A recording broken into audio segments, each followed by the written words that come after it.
Hello friends, আমি চলে এসেছি আবারও একটা মিনি ব্লগ নিয়ে। তো আজকে আমি করব মুসুরির ডাল, দেখো বড়া করে নিলাম, দিয়ে আমি লাউ দিয়ে তরকারি করব। এই তরকারিটা আমার মেয়ে ভীষণ পছন্দ করে, তো সেই জন্য আমি ভাবলাম যে আজকে এই তরকারিটা আমি বানিয়ে নিই।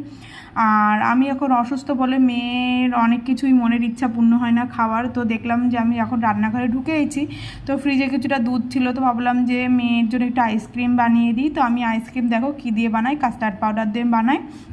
তো দেখো দুধটার মধ্যে একটু উষ্ণ দুধ, গরম দুধের মধ্যে কাস্টার্ড পাউডার মিলিয়ে রেখে দিয়েছি। আর এখানে দেখো দুধটা খুব ভালো করে চিনি দিয়ে ফুটিয়ে নিয়েছি।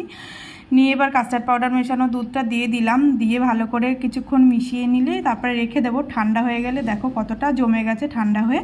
এবার একটা বাটিতে বসিয়ে আমি রেখে দেবো, ডিপ ফ্রিজে আইসক্রিম হয়ে যাবে। আর এদিকে দেখো লাউয়ের তরকারিটাও হয়ে গেছে। তো লাউটা বেশ শক্ত হয়ে গেছিলো, ওর জন্য একটু জল দিতে হলো, তো বড়া দিলাম। লাউয়ের তরকারিটা নামিয়ে নেবো, একটু পরে হয়ে যাবে।